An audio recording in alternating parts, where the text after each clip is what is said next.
conciencia, con fervor de dialéctica y ciencia, defender justa ley con lealtad. Libro abierto en la roja contienda, ejerciendo la paz vitalicia. Profesión que es luz de justicia y equilibra el saber con verdad. Tu enseñanza fecunda el talento en la mente de cada estudiante. Juventud que avanzando triunfante será líder de la dignidad. Adelante con soberanía a vencer todo adverso destino y a triunfar sobre el recio camino en defensa de la libertad.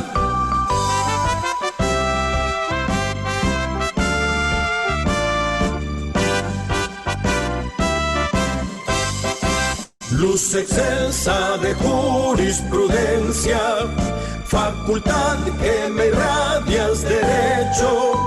Tu enseñanza resuena en mi pecho, impulsando justicia social.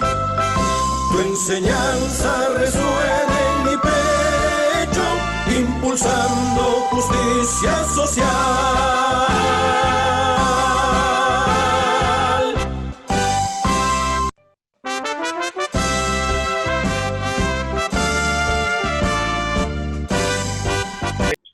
Autoridades de las carreras de Derecho de las universidades de la ciudad y del país, señores dirigentes de los gremios de abogados, señores dirigentes y representantes de la Asociación Escuela de Derecho de nuestra facultad, señores jueces, notarios y profesionales del derecho, compañeros docentes y estudiantes. Doctor Jorge Vicente Paladines, autor de la obra cuyo lanzamiento efectuaremos en esta tarde. Público en general. Es un honor para mí, como decano de la Facultad de Jurisprudencia y Ciencias Sociales y Políticas de la Universidad de Guayaquil, darles a ustedes la más cordial bienvenida en este acto de lanzamiento de la obra Derecho Penal de Auschwitz, la continuación del Estado dual, cuyo autor es uno de los más distinguidos egresados de nuestra facultad, el doctor Jorge Vicente Paladines. Este evento se realiza en circunstancias de una nueva normalidad, como la denominan algunos, a este paréntesis de vida y muertes, de tinieblas y esperanzas, de amor y odio, de certezas y desconciertos, que develan la dualidad del hombre y sus circunstancias. Hubiéramos querido tenerlos físicamente en nuestra sesquicentenaria casa de estudio, crisol donde se funde la ciencia y la virtud para formar profesionales valiosos y útiles para nuestra sociedad, como es el caso del autor de esta obra que pondremos en consideración de ustedes. El conocimiento que generamos en el seno de nuestra facultad ha producido frutos, y este es un reconocimiento que fomenta el vínculo entre la docencia, la investigación y la vinculación con la sociedad y nuestros egresados. Todos sabemos que si queremos comprometernos con una universidad con vocación investigativa al servicio del pueblo, es preciso integrar a la tarea de formación el quehacer investigativo, produciendo conocimiento científicamente válido y socialmente pertinente. Este evento es también el escenario propicio para reconocer con orgullo el tesón, la disciplina y el trabajo de egresados ilustres de nuestra facultad, como es el caso del doctor Jorge Vicente Paladines, quien ha llevado lejos la imagen de nuestra facultad y nuestra universidad, y sirve a nuestra juventud como ejemplo a emular por sus dotes de brillante investigador. Jorge Vicente Paladines, autor de la obra, obtuvo su título de abogado en Ciencias Sociales y Políticas en la Universidad de Guayaquil, donde recibió el Premio Contenta y la medalla de la Benemérita Sociedad Filantrópica del Guayas. Posee una maestría internacional en Derecho por la Universidad Andina Simón Bolívar y un máster en Ciencias Sociales de la Flaxo. Actualmente se radica en Alemania, donde cursa su doctorado en la Universidad de Bremen. Es profesor de la Universidad Central del Ecuador. También se desempeñó como profesor en universidades como el Instituto de Altos Estudios Nacionales, IAEN, y la Universidad Andina Simón Bolívar, así como docente invitado en la Universidad Regional Autónoma de los Andes y Universidad de Cuenca. Además, ha impartido cursos en programas de estudios de universidades latinoamericanas y europeas. Para concluir, me permito expresarles de manera personal mi regocijo por la presencia de ustedes en este acto cálido y académico. Muchas gracias. A continuación concedo la palabra al doctor Lionel Fuentes Sáenz de Viteri, vicedecano de la Facultad de Jurisprudencia y Ciencias Sociales y Políticas de la Universidad de Guayaquil, quien realizará la presentación del contexto temático de la obra. Adelante, Lionel. Muchas gracias, señor decano. Muchas gracias, Jorge, por permitirme ser parte de este evento que creo que a toda la universidad y a nuestra facultad nos enorgullece presentar el día de hoy.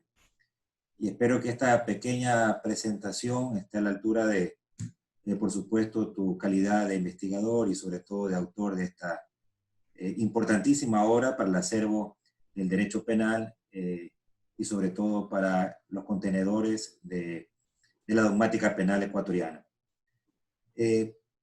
Primero, el derecho penal de Auschwitz de Jorge Paladines radica justamente en la época que tuvo que ver con la época más brutal del siglo XX, ¿no? Entre el año 1933 a 1945. Es decir, justamente fue el ascenso del nacionalsocialismo y la destrucción de la sustancia humana, de las posibilidades de poder desarrollar el ser humano, sino más bien la época de mayor retroceso en la humanidad, en la historia de la humanidad del mundo. El exterminio de millones de personas en los campos de concentración nazi fue impulsado por un particular forma de Estado, un modelo de Estado, donde se alinearon no solo las estructuras sociales, económicas, políticas, sino también las agencias de seguridad y de justicia. Y además de eso, la doctrina jurídico-penal. El derecho penal prestó un discurso y dogmática afín a la visión del mundo de los nazis. Sin embargo, hubo una manipulación de las instituciones jurídicas de la Ilustración o liberalismo político, o fueron nada más radicalizadas durante el nacionalsocialismo. De este modo, pudieron las bases filosóficas del derecho penal servir de boceto o de modelo para la formación de los más tenebrosos intereses políticos. Preguntas que el autor resuelve en su libro. El derecho penal, la continuación del Estado dual del doctor Paladines, explora esa comunicación entre el derecho penal de la Ilustración y la emergencia del fascismo, y va más allá, indaga sobre la formación de un nuevo modelo de Estado donde el derecho penal le resulta beneficioso, tributario. Ahí el empleo de la dogmática penal como uso de herramienta para poder exterminar a una cantidad inmensa de seres humanos. Los campos de concentración fueron los lugares más horrendos de la modernidad. No puede haber lugar para formación de un nuevo humanismo sin perder de vista o sin ver retrospectivamente a estas máquinas de exterminio, no solo como límite de lo razonable, sino también como una exigencia para que el pasado no vuelva a suceder. Esta nueva obra que nos presenta esta noche el doctor Paladines ata cabos que son muy incómodos para el pensamiento penal, porque remueve el fondo de una estructura que pudo haber perdido el fundamento de su humanismo. Muchas de las figuras novedosas que preservan la hibernación de un derecho que se plasmó en las cámaras de gas, en los campos de exterminio, en el trabajo esclavo de quienes fueron deportados a estos campos de concentración, y que hoy por hoy sirven para entender lo que se hizo mal y sobre todo lo que de una u otra manera nos avergüenza como humanidad. Este libro del doctor Paladines nos ubica en el debate que no debe dejar de pasar sobre los lugares y posiciones de un pasado jurídico penal que puede amenazar con reproducirse en la modernidad. La necesidad de revisar desde América Latina el modelo de derecho penal que tenemos y sobre todo la posibilidad y la obligación que tenemos de reflexionar de qué derecho penal queremos como sociedad. No cabe duda que la dogmática penal alemana está a la punta en el pensamiento jurídico del planeta. Casi todos los ordenamientos jurídicos latinoamericanos reproducen sus debates, sus corrientes y tendencias desde el marco teórico de la parte penal general hasta la tipificación de delitos en nuestros códigos penales. En Ecuador, en ese sentido, no es la excepción. El derecho penal es un método que ofrece a la academia y a los operadores de justicia una lectura moderna de la racionalización de la relación entre los delitos y las penas. Es una herramienta hermenéutica que merece ser abordada y debatida con el rigor que lo hace de manera exquisita el doctor Paladines. Yo no quiero ahondar más en el escenario jurídico que permitió que se desarrolle una dogmática penal poderosísima y que seguramente todos estaremos de acuerdo de que después de la lectura de este libro entenderemos que se está reproduciendo en la modernidad y que seguramente es uno de los principales problemas a debatir, sobre todo para los doctrinarios y sobre todo para la gente que se dedica a la esfera del derecho penal. Yo no quiero ahondar en mayor detalles, pienso que la mejor persona para explicarnos su posición ante los hechos ocurridos en Auschwitz y sobre todo ante los hechos jurídicos que permiten estudiar el derecho penal en el presente es nuestro querido y compañero doctor Jorge Paladines. Te voy a dar la palabra, Jorge, está en su casa y espero que esta breve introducción me permita abrir un abanico de sus posibilidades en su exposición. Gracias, señor decano, gracias a todos los presentes. Tienes la palabra, querido Jorge. Adelante. Muchas gracias. Lo que ustedes veían era una representación de lo que significa este año el 75 aniversario de la liberación de Auschwitz. ¿Por qué Auschwitz? ¿Qué tiene que ver Auschwitz con el derecho penal? Auschwitz es el nervus rerum, es el tendón, como dirían los críticos de la Escuela de Frankfurt. Y a partir de ahí, no solamente se permite fijar un punto de partida para la historia, para el lugar más horrendo, no solo del siglo pasado, sino posiblemente dentro de este gran capítulo que supone ser la modernidad. Pero lo importante de fijar como el punto de partida a Auschwitz es, como decía Leonel, precisamente evitar que ese pasado se vuelva a repetir. Es el lugar más oscuro, insisto, y más horrendo que ha pisado la humanidad. Para esto es importante entonces plantear en este pequeño intento de explicar esa relación entre Auschwitz como campo de concentración y el derecho penal, en lo que tiene que ver con, primero, historizarlo. El derecho penal tiene historia, de hecho tiene prehistoria. Y ese derecho penal, insisto, implica que para muchos autores o muchos juristas puede ser un lugar incómodo, puede ser un lugar profano. Para otros se puede asumir esto desde una perspectiva que no importista, porque precisamente se percibe que el derecho penal tiene un lenguaje metodológico, un lenguaje también epistemológico, que cae en una suerte de encapsulación tecnocrática. ¿Qué quiere decir esto? Que quienes estudian derecho penal creen que el derecho penal precisamente viene de la buena nueva del ángel Gabriel, que es inmaculado o que salió de las teorías del Big Bang. Pero el derecho penal tiene un pasado, y ese pasado posiblemente escudriña en lugares y en momentos que sean o resulten incómodos para muchos autores. Y esto es precisamente la relación del derecho penal que existe en América Latina, porque cuando hablamos de derecho penal, cuando hablamos de dogmática penal alemana, tenemos que hablar de derecho germano. ¿Qué punto de partida vamos a tomar? Muchos querrán tomar como punto de arranque al derecho romano. Sí, pero la vertiente del derecho romano es básicamente la que se transmitió a través de la colonia en la formación incluso de nuestras carreras de derecho, de nuestras facultades. Profundamente una raíz romana que tiene una relación con la Iglesia Católica. El método exegético, por ejemplo, se relaciona también con esa forma de relación, insisto, entre Iglesia y derecho. Pero el derecho germano tiene una particularidad que detona exclusivamente con la Reforma Protestante. En el Medioevo se desarrollan algunos instrumentos interesantes que son poco abordados por los juristas. Generalmente son más desarrollados en el estudio, en el análisis por los filósofos, por los sociólogos. Eso es más o menos como preguntarnos sobre el libro de la teoría de la justicia de John Rawls, que debería ser un libro de cabecera de los abogados y lo estudian más los politólogos y los economistas. Pero da la casualidad que hay instrumentos que se desarrollan en el medioevo que se constituyen en el punto de partida del derecho penal.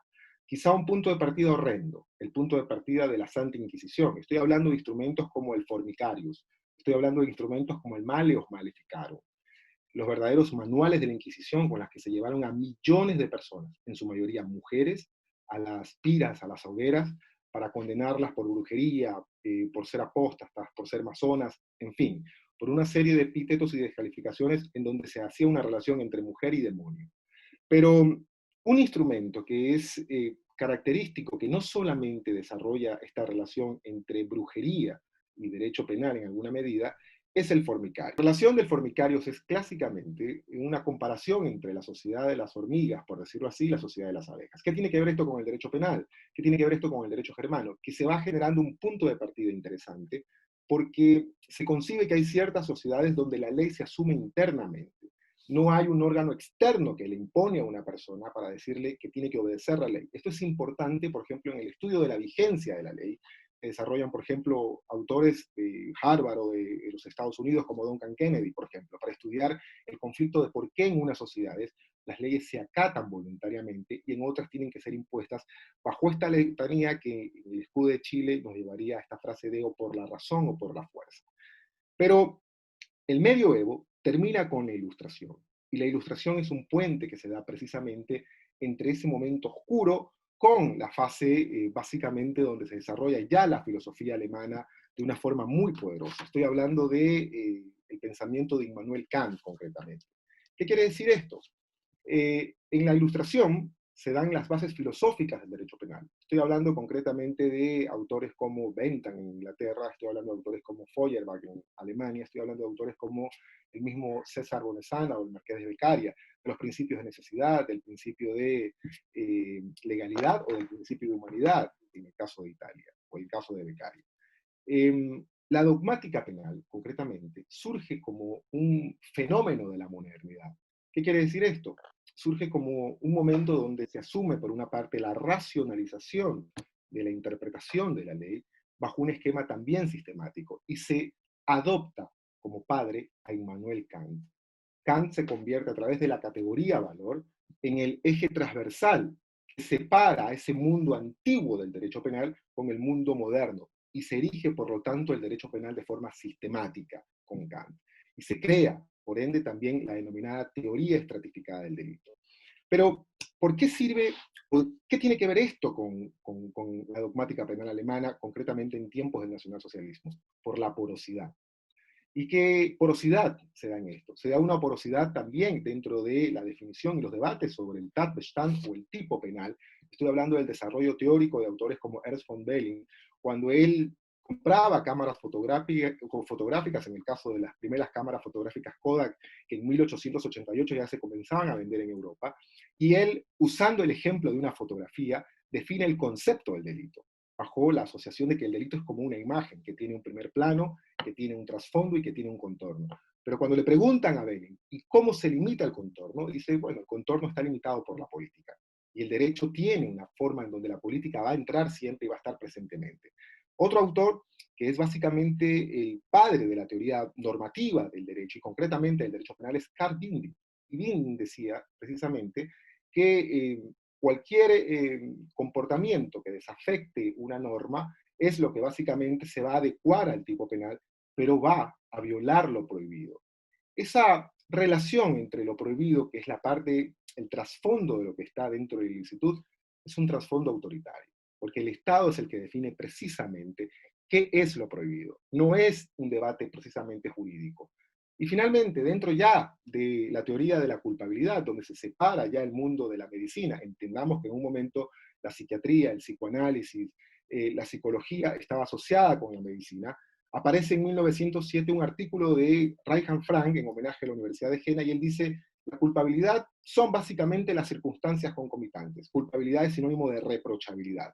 Pero las circunstancias concomitantes se evalúan también moralmente. Él hace un ejemplo muy usado, donde distingue entre un cajero de un banco que tiene numerosa familia y versus un cajero de un banco que decide sustraer, al igual que el otro, los fondos de esta institución para malgastarlos en fiestas, en parrandas, etc. Dice, en un caso hay mayor reprochabilidad que en otro. Lo que queda latente en el caso del concepto de culpabilidad y de reprochabilidad de Reinhard Frank es precisamente que hay un componente moral, etizante. Esta porosidad, estos contornos en la teoría del tipo penal, este carácter etizante y autoritario dentro de la antijuricidad que está detrás de la ilicitud, y por supuesto también el valor moral y ético que se deposita dentro de la reprochabilidad como elemento central de la teoría jurídica de la culpabilidad, es aprovechado ya para la llegada del nacionalsocialismo. Los nazis crean una ruptura con el denominado pensamiento neokantiano. Y aquí aparece la denominada Escuela de Kiel. Autores muy importantes se van a debatir en esa disputa que el mismo Gramsci diría entre intelectuales orgánicos y tradicionales. Los tradicionales representados por el pensamiento neokantiano. Dicho en otras palabras, lo que discutimos en América Latina es un debate de 200 años del neokantismo, pero parecería que se suprimió en la historia justo el capítulo nacionalsocialista. Y ese capítulo tiene algunos elementos que posiblemente están en hibernación, que los reproducimos no solamente en América Latina, que se reproducen en Europa a través de fórmulas jurídico-penales. ¿Cuál es una de ellas, por ejemplo? Para 1933, una de las estrategias políticas de Adolf Hitler era observar el papel de la juventud. Depositó muchas energías en formar a jóvenes para que se disputaran los espacios académicos, universitarios, políticos, incluso de las ciencias, de la física, y desplieguen el papel de los intelectuales tradicionales y ellos ocupen un lugar central. Por eso la formación de las famosas Hayot, de las juventudes hitlerianas, quienes eran al final los que terminaban siendo los militares de las Wehrmacht, los que ocupaban valientemente, claro, con un poco de pervitin en la sangre, en Francia, ocupaban Polonia, ocupaban la Unión Soviética, los que se convertían en los miembros de las denominadas Zuchtstaffel o de las SS, que es la policía concretamente alemana durante el nacionalsocialismo. Pero esta escuela de Kiel tiene dos jóvenes juristas muy importantes que se van a disputar un escenario con los neokantianos, con ese pensamiento histórico que se va desarrollando y que adquiere cierta humanidad. Estoy hablando de autores como Georg Damm y Friedrich Schafter. Ellos plantean básicamente que el eje central en el que se discute la teoría neokantiana del derecho penal gira alrededor del concepto de bien jurídico. Y abandona Georg Damm a su maestro antiguo, a Gustav Radruf, un famoso socialdemócrata crítico del nacionalsocialismo, y adopta como su nuevo maestro al famoso Carl Schmitt, que es el jurista, el cronjurista más importante del nacionalsocialismo, incluso que vivió muchos años después. ¿Cuál es la disputa? El concepto que se convierte en el elemento que se va a comenzar a rebatir con los neokantianos. Para la adopción del mundo de la escuela de Kiel es básicamente el pensamiento del orden concreto que decía Carl Schmitt. Se acusaba a los neokantianos de ser demasiado abstractos, porque el concepto de bien jurídico es demasiado abstracto, es como el cero en las matemáticas, es como, digamos, la justicia. Nadie va a concebir o a establecer un concepto exactamente de qué significa la justicia, si es dar a cada cual lo que le corresponde, si vamos a revivir a Catón, Barrón o Cicerón. Lo importante es que la justicia es un concepto operativo que nos permite desarrollar, por ejemplo, principios como el de igualdad ante la ley, como el de proporcionalidad. Y al igual que el cero en las matemáticas, no nos vamos a romper la cabeza para saber exactamente si el cero tiene una base fundamental, pero lo importante es que el cero va a permitir operativizar el 1, el 2 y el 3. Y así es el concepto del bien jurídico. Y los nazis, concretamente a través de la escuela de Kiel, dicen, vamos a disputar ese lugar y vamos a crear una nueva definición. La definición es la lesión del deber. Y bajo la lesión del deber se compara a la sociedad alemana, concretamente, con funcionarios públicos. Si el elemento contrafáctico del bien jurídico es un hacer, es violar el bien jurídico, perturbar el bien jurídico, destruir el bien jurídico, el elemento contrafáctico en la violación al deber es un no hacer. es una omisión concretamente, y se conectan nuevamente con Binding, y aprovechan esa porosidad de la teoría estratificada del delito para decir que básicamente hay una disposición interna, como diría uno de los grandes juristas que del neocantismo se pasó al nacionalsocialismo, que era Eric Wolf, que planteaba prácticamente que el delito era un problema subjetivo y que la diferencia entre el acto y el autor estaban suprimidas. Acto y autor formaban parte de una unidad. Por eso Dam asumía mucho que los sentimientos sociales, los sentimientos populares, hablaban ya de un problema de disposición interna del autor. Cuando la sociedad dice hay un ladrón, cuando la sociedad dice hay un traidor, cuando la sociedad dice hay un delincuente, es porque hay un delito de traición, un delito de robo, o porque hay un problema y hay un desorden dentro de ese orden concreto. Es decir, una especie de asunción de verdad por intuición que planteaba en otras palabras el mismo Jordan. Pero el problema es que ellos estaban protegiendo de dogmática penal a las agencias de seguridad. Y aquí, aunque parezca un poco iluso, el autor más importante del derecho penal del nacionalsocialismo no salió de las universidades, no salió de la Universidad de Kiel, del norte de Alemania, salió de la justicia. Estoy hablando del afamado Roland Freisler, del juez que crea una teoría que se llama el Willensstrafrecht, en otras palabras, el derecho penal de la voluntad. ¿Qué planteaba Roland Freisler con esto? Que prácticamente el derecho penal tiene que atacar al perturbador de la paz. La sociedad es como el agua mansa, y el perturbador de la paz es como la piedra que cae en el agua y que daña esa paz social. Por lo tanto, la ejecución y la ideación quedan suprimidas. No importa el acto, lo importante es llegar a la voluntad del autor, decía Roland Freisler. Algo parecido a la actualidad se podría decir, en otras palabras, con la aplicación de los actos preparatorios, donde se trata de, o se intenta llegar al autor, en otras palabras, a la voluntad del autor. Claro, Freisler era un juez de mente, en otras palabras, que escupía a los procesados. No llegó, lamentablemente, a los tribunales de Nuremberg porque le cayó una pared durante la Segunda Guerra Mundial. No se pudo saber más allá. Incluso murió con un proceso en la mano, y el caso del proceso era de un potencial condenado a muerte, que terminó siendo después juez del Tribunal Federal Constitucional alemán. Pero, ¿a qué era servil? ¿A qué era tributario esa dogmática penal nazi? Era una dogmática penal llamada básicamente a cerrar filas a los ciudadanos alemanes. Era una dogmática penal prácticamente llamada a encasillar y a evitar la traición de los ciudadanos alemanes. Ese derecho penal estaba distrayendo la mirada para que otro modelo de Estado se aproveche de ese derecho penal y lleve a los campos de concentración a una gran cantidad de personas que fueron despojadas de su nacionalidad, bajo la definición de asociales. ¿Quiénes eran asociales? Asociales no eran solamente los judíos. Asociales eran rusos, gitanos, asociales eran las personas con enfermedades, con trastornos mentales, las personas que tenían conflictos con la policía por problemas sanitarios, los bebedores en la calle. Todos ellos eran concebidos como asociales, y para esto necesitaba el derecho penal crear una dogmática también. Por eso contratan a dos afamados juristas, estoy hablando de Franz Exner y Edmund Esner, para crear el proyecto de ley de extraños a la comunidad, donde básicamente lo que intentaban conectarse era con esa definición de asociales para subir en los trenes y en los vagones que llegaban a los campos de concentración, no solamente a los judíos, sino también a los traidores, a los socialdemócratas, a los comunistas, a quienes no estaban alineados al programa del Partido Nacional Socialista. En ese sentido, ¿a qué decanta ese derecho penal? A un doble Estado. Hay un autor interesante, que yo lo traigo a colación en esta dualidad del Estado. Estoy hablando de Ernst Frankl. Ernst Frankl fue un jurista de la Escuela de Frankfurt, gran amigo de Franz Neumann, que escribió uno de los libros más interesantes que se llama Bemont. Y Ernst Frankl plantea de que hay un Estado que se llama Normenstaat, el Estado de normas, y hay otro Estado que se llama el Maßnahmenstaat, que es el Estado de medidas. Para 1936, Frankl estaba dentro de Alemania y teorizando con su propio pellejo y a costa de su propia vida un fenómeno que lo podía llevar también a los campos de concentración. Él era de los pocos juristas que se quedan en Alemania para teorizar al derecho penal y la dogmática penal alemana concretamente en tiempos del nacionalsocialismo. ¿Qué es lo que decía Frankl? El Normenstaat es el Estado de Derecho, el Estado que invoca retórica y discursivamente el derecho penal, pero ese Estado no existe. Lo que terminó operando durante el nacionalsocialismo es un Estado de medidas, para decirlo en otras palabras, el Estado ejecutor, el Estado práctico, que terminó devorándose al Estado de Derecho es el Estado de policía. Y fueron básicamente las SS. El Tercer Reich es, o fue, un Estado de policía. Y la administración de justicia y la dogmática penal fue tributaria a ese Estado de policía, para llegar finalmente a un lugar horrendo, a los campos de concentración.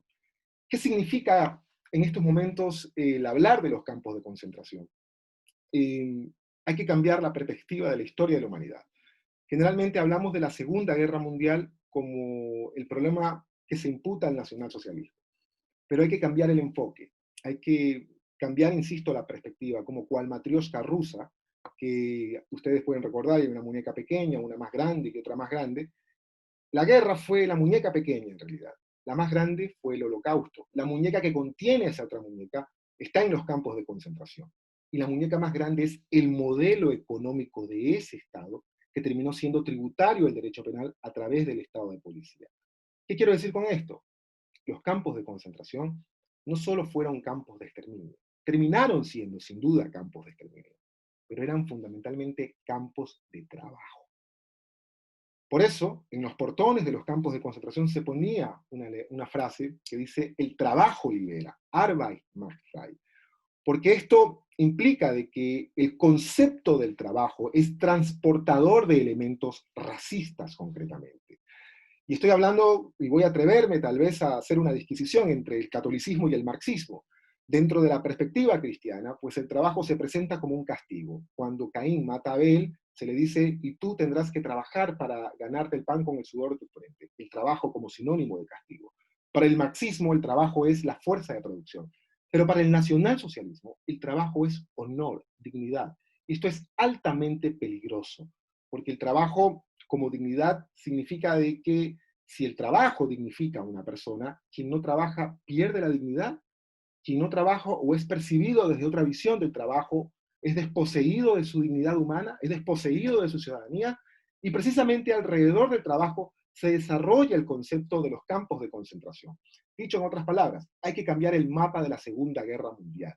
El mapa de la Segunda Guerra Mundial no fue la invasión del Tercer Reich solamente sobre Polonia, la Unión Soviética, sobre Francia. El mapa de la Segunda Guerra Mundial fue la construcción a escala continental de campos de trabajo, de campos de concentración. ¿Cuántos? Cerca de 43.000 campos de concentración. El territorio polaco se convirtió prácticamente en un territorio que apuntó a la construcción masiva infraestructural de campos de concentración. En los campos de concentración está básicamente el fundamento no solo de la política del nacionalsocialismo, sino también del derecho penal y también de la economía. ¿Y por qué digo esto básicamente con la economía? Porque si los campos de concentración eran básicamente campos de trabajo, ¿quiénes eran los prisioneros o los deportados? ¿Qué pasaba con las cámaras de gas? ¿Por qué algunos se los mataba prácticamente? Luego de la primera selección racista que se hacía a través de la definición de asociales, donde las SS los llevaba y los trasladaba a los campos de concentración, venía una segunda selección, la selección de aptitudes. Los campos de concentración están básicamente divididos por barracas, donde luego de la selección de aptitudes se sabía, y no importaba si eran niñas, adolescentes, mujeres o ancianos, y las rieles del tren o de los trenes dividían entre quienes iban directamente a las cámaras de gas y quienes iban al trabajo forzado. Pero da la casualidad que al final el resultado, la recompensa o la contraprestación del trabajo era precisamente la muerte. Los deportados se convirtieron en gran medida en trabajadores pre-mortem. Y en esto, ¿cuál fue el papel del movimiento empresarial en ese momento o durante el tiempo del nacionalsocialismo? Para 1920 y 1930, para esas décadas, mientras en Estados Unidos los empresarios se suicidaban por la gran crisis financiera, Alemania estaba teniendo una política económica boyante. ¿A partir de qué? A partir del trabajo de trabajadores pre-mortem. ¿Cuál sería la contraprestación dentro del esclavismo y dentro de esa definición del trabajo? La contraprestación sería una hogaza de pan para que el esclavo pueda seguir trabajando el siguiente día. ¿Cuál sería la contraprestación en el feudalismo? La contraprestación sería darle un pedazo de tierra al siervo de la gleba para que coseche sus productos y coma al otro día. ¿Cuál sería la contraprestación en el capitalismo? El salario, mal remunerado, mal pagado. Pero ¿cuál es la contraprestación en esta forma brutal del capitalismo, al que le termina siendo tributario ese Estado de policía, ese Maßnahmenstaat, y al que le terminó siendo tributario el derecho penal? Es no morir pronto. Al final, quienes iban a los campos de concentración iban a morir. El trabajo era recompensado con la muerte, y los deportados se convertían prácticamente en trabajadores pre-morte. Lo que se ganaba era un poco de tiempo. Por eso Primo Levi, uno de mis autores favoritos, decía, cuando él estaba prisionero en Auschwitz, aquí hay una metáfora de la figura del musulmán. El musulmán generalmente no tiene que ver con la inscripción en una línea religiosa. Se le decía musulmán en Auschwitz a quienes tenían una mirada distraída, a quienes no querían conversar, a quienes simplemente aguantaban las patadas y los golpes de los miembros de las SS. Pero eran seres del futuro, sabían que el funcionamiento del campo de concentración era al final la recompensa a través de la muerte. ¿Y qué quiere decir esto? Que se da una paradoja, porque al final los judíos que estaban en los campos de concentración devenían en alguna medida también en musulmanes, iban a ser asesinados. Esto implica una relación, insisto, que es altamente peligrosa. El fundamento de los campos de excepción en los campos de concentración se desarrolla a través de este modelo de estado de policía. Estoy hablando concretamente de que los miembros de las SS superaban las 2 millones de personas. Los juicios de Nuremberg fueron prácticamente irrisorios. La mayoría de miembros de las SS nunca fue juzgada en Alemania. La mayoría de los miembros de las SS, miembros de las SS estoy diciéndolo, miembros de las SS que administraban los campos de concentración, que llevaban a los detenidos, que sacaban a las personas de los juzgados y las mandaban en los trenes a Auschwitz, que descuartizaban a seres humanos, aproximadamente 2 millones de miembros, solo un pequeño grupo estuvo representada en el famoso juicios de los procesos de Auschwitz de 1963, que instauró el afamado fiscal Fritz Bauer, quien curiosamente, años después, murió en su bañera. Nunca se supo qué pasó posteriormente a eso. Al final, ¿cuál es el mensaje que intento conversar a través de esta pequeña publicación? El mensaje es que hay un derecho penal que pierde su dogmática. Hubo un derecho penal que tiene elementos que posiblemente no solo quedaron en hibernación, sino que sufrieron una suerte de diáspora. Por ejemplo, la lesión del deber, que se le podría llamar también el Rechtspflege, o, para ponerlo en palabras que ustedes la pueden escuchar en nuestra legislación penal, el deber de cuidado. Ese derecho penal, sin embargo, es retórico.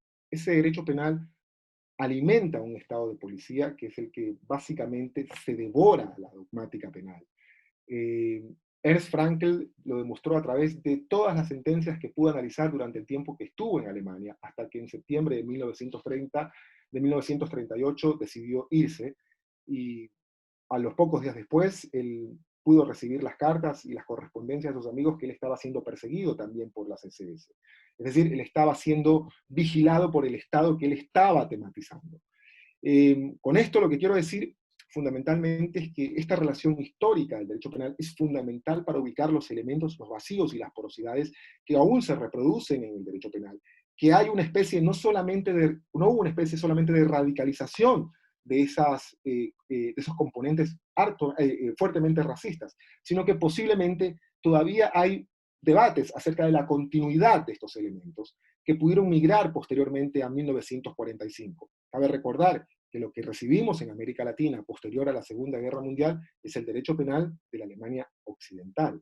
Poco, nada se supo de la Alemania socialista, de autores como John Lechas, de autores como Erich Buchholz.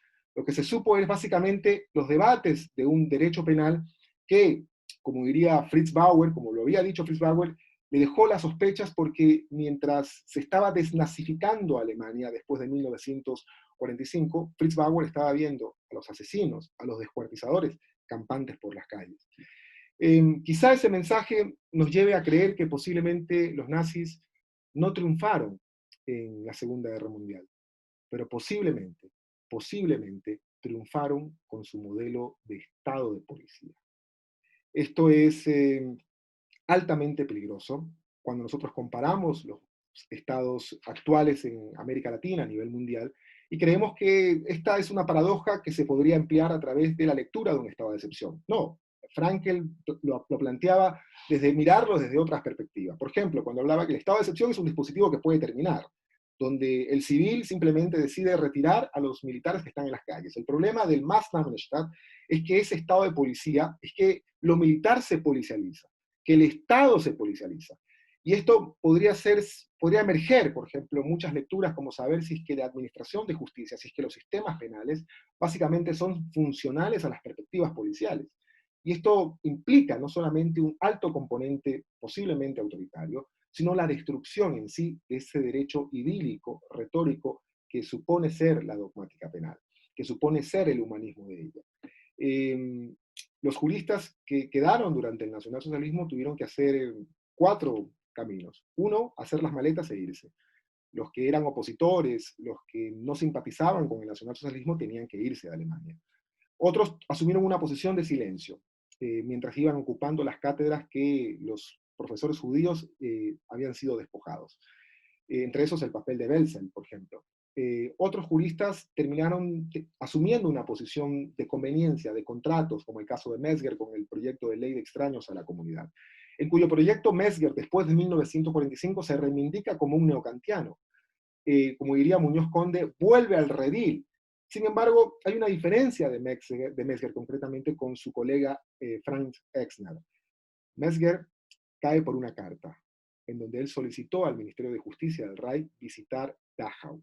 Dachau fue el campo de concentración que inició con la persecución, con la cacería y con el descuartizamiento, con la prisionización y la masacre y eliminación de miles de personas en Alemania. Es decir, él no estaba visitando un lugar donde se podría cotejar como una lectura de una visita penitenciaria, no. Él estaba visitando no solamente el paradero, el moridero de las personas que iba él a tener a través de su proyecto de ley. Y finalmente los militantes, los juristas que actuaron ya de frente con el nacionalsocialismo. Estoy hablando de quienes se congregaron alrededor de la escuela de Kiel, estoy hablando concretamente de Schaftan, de Damm, estoy hablando de Karl Larens. Y en esto, quienes asumieron una simpatía ya concretamente para pensar en que el momento revolucionario, la explosión del pensamiento del orden concreto, debía generar un nuevo momento en el pensamiento jurídico. Y ese nuevo momento no está en el derecho, ese nuevo momento está en el modelo de Estado. Posiblemente hay un modelo de Estado que continúa, hay un modelo de Estado que cambió la perspectiva, que dejó de ser el Estado de Derecho hace mucho tiempo. Después de 1945 lo que tendremos es, o lo que podríamos tener es posiblemente un Estado autoritario encubierto dentro de un Estado de Derecho, un Estado de policía, un Maßnahmenstaat. Yo quiero invitarles a un poco revisar este intento de explicar este fenómeno que se da precisamente a través de la lectura de Ernst Frankl, en este libro que le he denominado Derecho Penal de Auschwitz. Auschwitz como el centro, como el nervus rerum del derecho penal, el lugar más horrendo que no debemos dejar de perder la perspectiva, pero además como la continuidad de un Estado dual, de un doble Estado, de un Doppelstaat que decía el mismo Ernst Frankl. Hay un prólogo que gentilmente me ha hecho el profesor Eugenio Raúl Zaffaroni para este libro, también un prólogo de Nicolás Lele, que es uno de los jóvenes estudiantes investigadores de la Universidad Humboldt, que hace la relación entre trabajo y nacionalsocialismo. Hay un posfacio también de Daniel Farenstein, que es el vicepresidente de la Asociación de Estudios Internacionales sobre Genocidio, y una querida presentación también de Matías Bailone, profesor de la Universidad de Buenos Aires. Hoy este libro tiene una edición en nuestro país, en el Ecuador. Hay una edición que se está también trabajando en Hammurabi, en Argentina, y una edición también que se está trabajando en Ibáñez, en Colombia. Pero independientemente de esta obra, hoy me he permitido acercarme a ustedes. Yo quiero agradecerle a la Universidad de Guayaquil, la universidad donde yo me formé, la universidad que la llevo en mi vida, en mi currículum, en mi hoja de vida. En esto siempre los mensajes de los profesores es la universidad que me permitió tener a mí crítica social. Esto es importante dentro de las universidades. La Universidad de Guayaquil no es importante solamente por su tradición, cuando recordamos que algún expresidente o etcétera se formaron en la universidad. La universidad es importante por su presente, y su presente necesita estar fortalecido desde la crítica social. Esa crítica que nos permite en todo momento formarnos, retroalimentarnos, y no voy a decir tal vez reinventarnos, porque estamos inventados, estamos en este mundo. Por eso quiero agradecer, insisto reiteradamente, a Tito Palma Caicedo. Tito fue un entrañable amigo mientras estuve también en Ecuador. Fui compañero de su hija, de Andrea, mis compañeros de aula dentro del bloque de la mañana. Lo veo ahí, por ejemplo, a Ney, Marisabel Valdivieso, también lo vi a Pancho. Me permito también saludarlos a ustedes. A las autoridades, a Lionel, también fuimos compañeros. Yo creo que hay un nuevo capítulo en la universidad. Hay un momento interesante en donde debemos otra vez volver a la crítica social. Creemos que la Universidad de Guayaquil es el centro del pensamiento, no solamente por ser la universidad de mayor población académica dentro del Ecuador, sino también por estar en un lugar muy conflictivo, un lugar que ha sido muy golpeado a través de la pandemia del coronavirus, un lugar que posiblemente se convirtió también en un gueto, donde tuvimos que asistir a un espectáculo lamentablemente horrendo a nivel internacional, de ver a nuestros familiares, de ver a nuestros amigos, el cómo padecían la tragedia del coronavirus. ¿Qué relación posiblemente tenga todo esto con el coronavirus? El modelo de Estado, el Estado que nos vigila. Byung-Chul Han es un filósofo surcoreano que vive aquí en Alemania y que él plantea la digitalización del Estado como un fenómeno de Estado de policía, un Estado que vigila. Se adopta ahora el modelo del Estado chino, como el Estado que tiene las recetas más importantes para poder paliar al coronavirus. El Estado que ahora puede, a través de una llamada telefónica, a través de un celular, saber la posición georreferencial de un posible paciente de coronavirus. Ese Estado es el capitalismo digital. Ese Estado entiende que hay una sociedad que se queda en la casa, que los productos le llegan a través del mercado digital, pero también asume que hay una sociedad que tiene que salir a trabajar.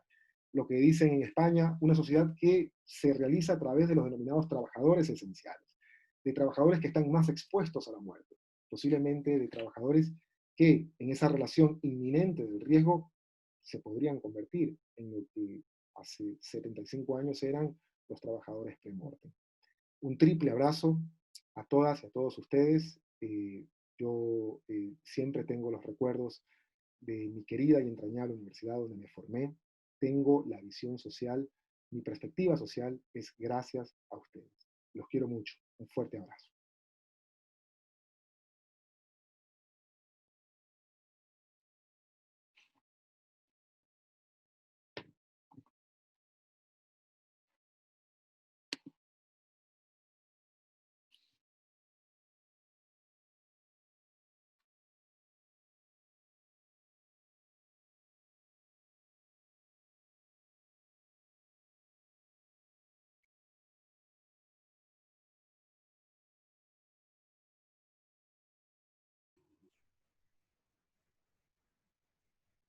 Sí, ya. Muchas gracias, Jorge. Realmente estamos muy contentos y felices por habernos dado ese honor de lanzar tu magnífica obra de la cual nos has deleitado en esta tarde. Realmente estoy yo particularmente muy halagado, muy sorprendido, muy entusiasmado por esa gran explicación y por la gala que has hecho de tu erudición jurídica. Eres realmente un orgullo para nuestra facultad y te tenemos, como dijimos en alguna oportunidad, como uno de los más distinguidos egresados de nuestra querida y sesquicentenaria Facultad de Jurisprudencia. Siempre serás bienvenido. La facultad es tu casa, ahí te formaste y siempre uno vuelve al lugar donde creció y se desarrolló. Quiero brindarte una sorpresa en este momento.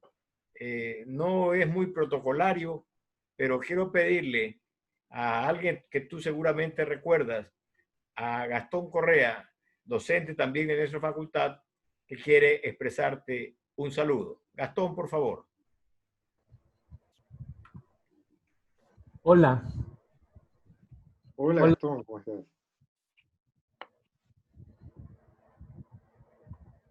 Hola, perdón, hola, ¿me escuchan? Sí, te escuchamos bien, Gastón.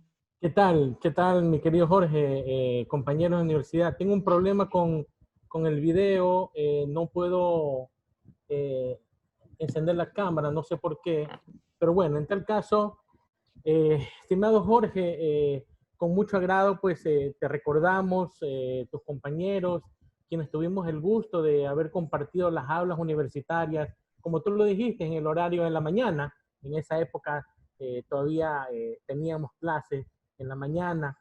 Y podemos decir, a nombre de mis compañeros, de que no esperábamos menos de ti. Tus logros, tu reciente publicación del derecho penal de Auschwitz, la continuidad del Estado dual, nos llena de felicidad. Pues los compañeros del curso seguimos destacándonos en el ámbito académico, judicial, del servicio público. Tal es así que tenemos profesionales destacados y quisiera nombrarlos brevemente. Nuestro compañero Rafael Centeno, juez de lo civil; Erika Medina, juez de familia de Guayaquil; Marisabel Valdivieso, juez también de lo civil de Guayaquil; Wendy Vera, notaria. En fin, estamos destacándonos varios de esta generación.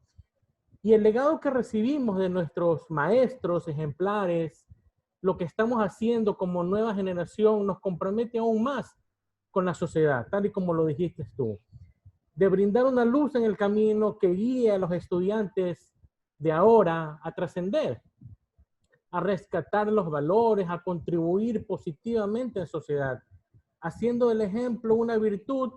Y tu ejemplo, Jorge, nos inspira. Es digno de seguir y resaltar.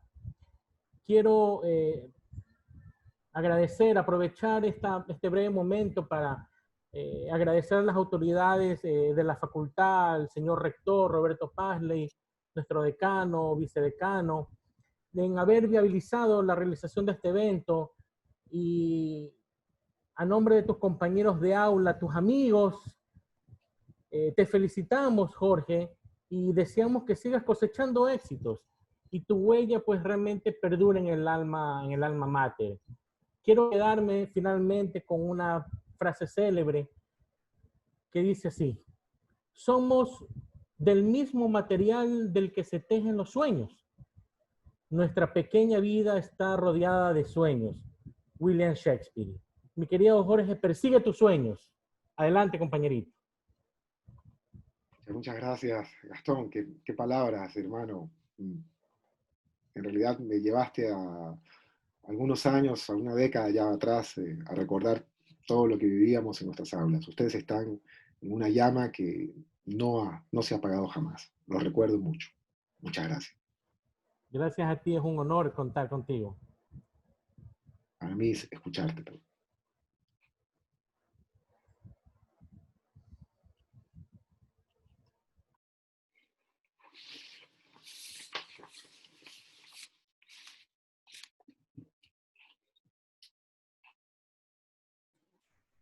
Bien, Jorge.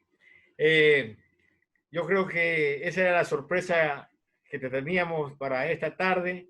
La felicitación de tus compañeros, de tus amigos de aula universitaria, que refrescarán tu memoria de tu paso por nuestra casa.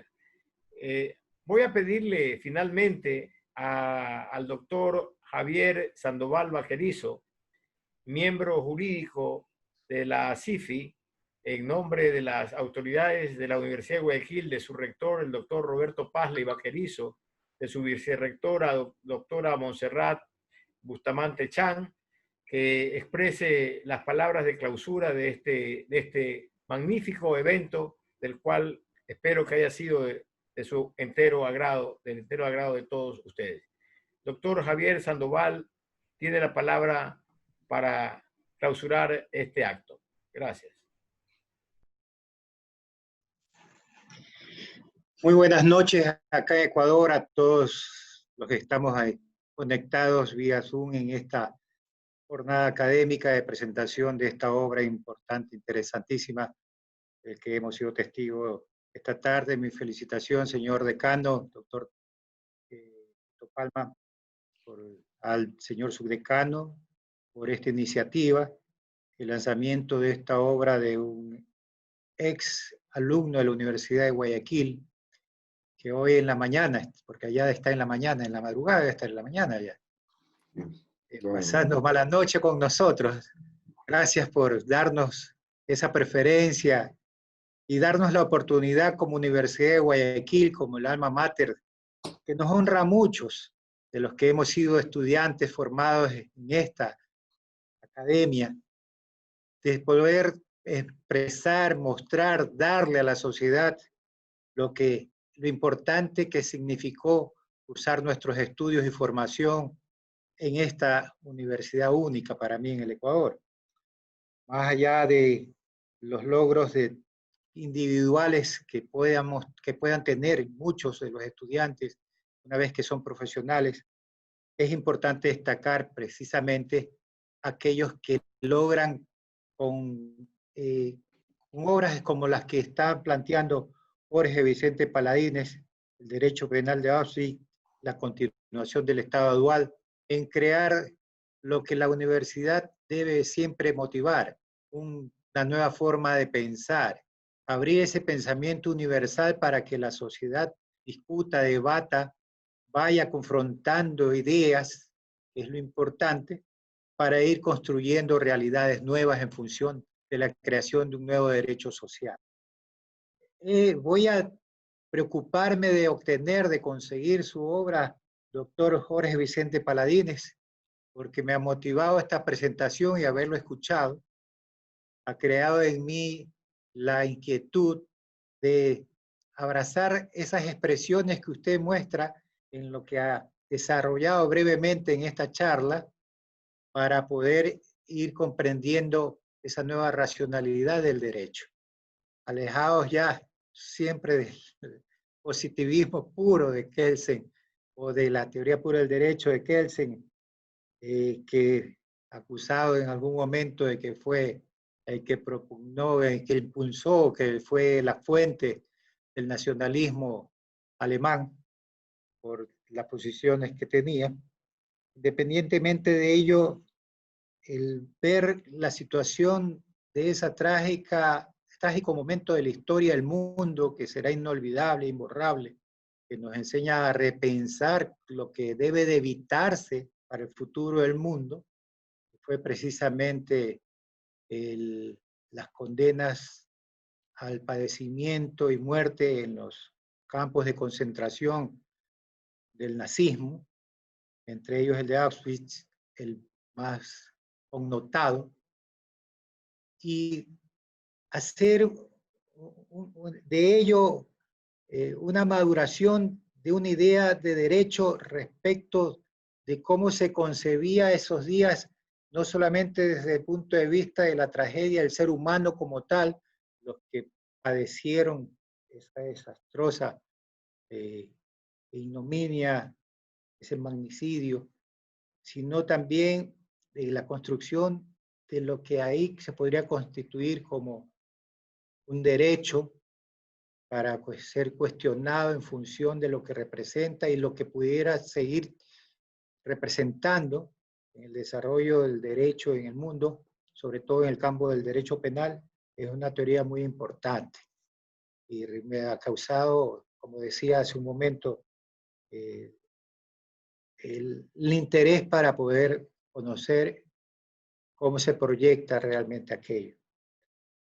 Teorías de derecho hay muchas, de derecho penal más todavía, notables criminalistas, penalistas, estudiosos del derecho penal, pero el tema como lo plantea el doctor Paladines realmente es importante y veremos como Universidad de Guayaquil, como autoridades de este paso de intervención, cómo impulsamos y lo coordinaremos con el señor decano, doctor Rito Palma, cómo vemos, cómo reproducimos esta obra con su autorización, obviamente, respetando su derecho de autor.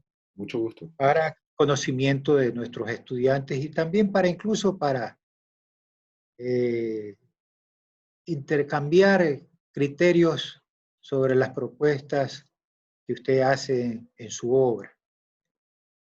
Vuelvo a felicitar esta iniciativa. Espero que el señor decano, el señor subdecano, todo el cuerpo académico de la Facultad de Jurisprudencia, que también fue mi facultad hace muchos años atrás. Yo no soy tan antiguo como el doctor Palma, pero estoy casi por ahí. Me gradué hace 30 y algo de años como abogado, de tal forma de que sí nos gustaría volver a enarbolar esa bandera de prestigio prestigio que siempre tuvo la Universidad de Guayaquil y específicamente la Facultad de Jurisprudencia en cuanto a la crítica del derecho, en cuanto al aporte, por lo menos, de diferentes áreas para la creación del derecho en el Ecuador, la legislación en el Ecuador. Hoy se ha perdido mucho en eso. Hoy de repente van a la asamblea a crear leyes quienes no saben nada de ello, pero en definitiva la universidad debe volver a recuperar ese baluarte que siempre representó como cuna del pensamiento libre, pero también como cuna de la investigación y la formación de nuevos pensadores y de nuevos pensamientos. Más aún, también buscando siempre, como ha sido consecuente la historia de la universidad, buscando la justicia. Y esa justicia tiene que plasmarse en un derecho adecuado. No solamente copiar por copiar estructuras jurídicas de otros países o de grandes pensadores, si también podríamos tener pensadores como Jorge Vicente Paladines, que nos crean una nueva motivación para investigar una fuente de derecho y tal vez una creación de pensamiento para construir un derecho penal que tenga que ver precisamente con un análisis como el que ha sostenido esta noche y esta madrugada en Alemania. Muchas gracias, reitero a usted, doctor Jorge Paladines, el mayor de los éxitos. No tuve la oportunidad de conocerlos porque yo no he hecho cátedra en la Universidad de Guayaquil, pero escucho a sus compañeros, escucho a las autoridades de la facultad reconocerlo por sus capacidades que tuvo como estudiante y ahora lo evidencia como profesional en el análisis que nos ha hecho, nos ha regalado un resumido extracto, un resumido análisis de su obra, que insisto, tiene una importancia, una relevancia que debe ser llevada, como siempre lo ha hecho la Facultad de Jurisprudencia, a conocimiento de los demás, sin egoísmo de ninguna naturaleza.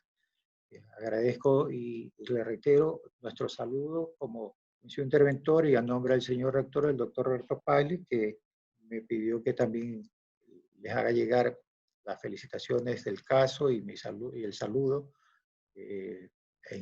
precisamente en el lanzamiento de esta obra.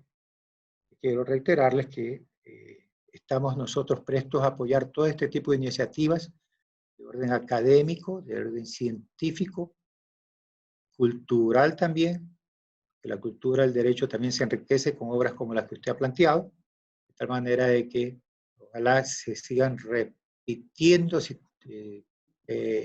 proyectos como el que usted ha planteado a través de su obra, de nuevos pensamientos, de buscar, de formular tal vez otras fuentes para mejorar nuestra legislación y enriquecer el pensamiento no solamente de los profesionales del derecho, sino también de sus estudiantes en formación.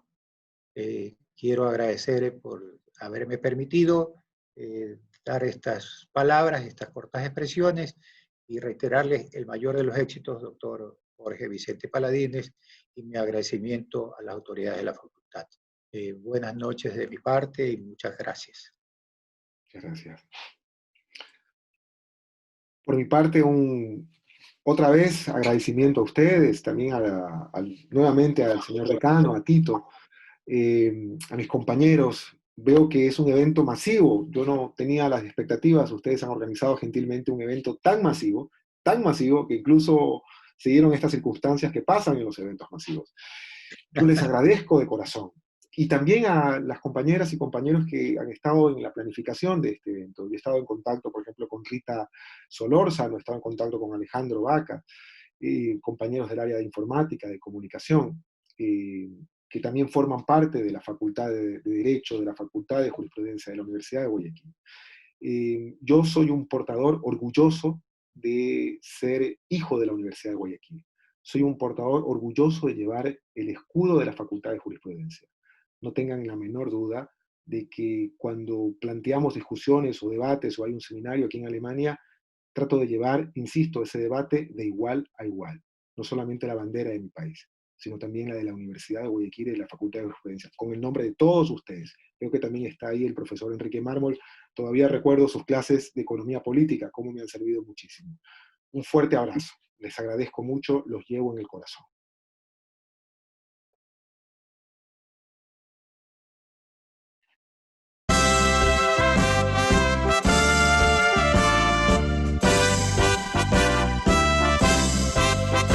Luz excelsa de jurisprudencia, facultad que me irradias derecho, tu enseñanza resuena en mi pecho, impulsando justicia social.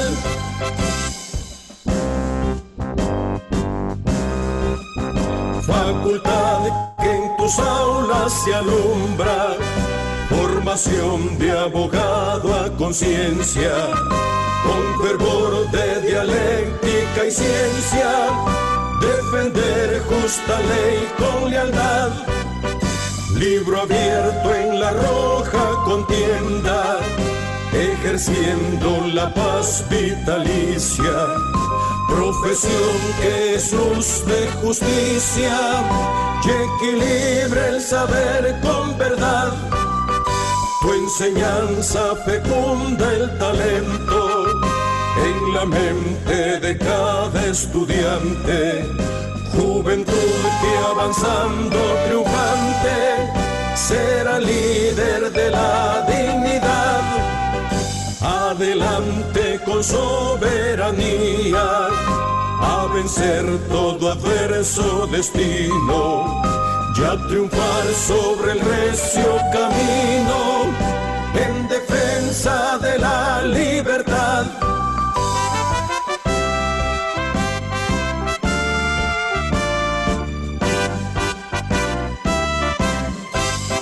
Luz excelsa de jurisprudencia, facultad que me irradias derecho, tu enseñanza resuena en mi pecho, impulsando justicia social. Tu enseñanza resuena en mi pecho, impulsando justicia social.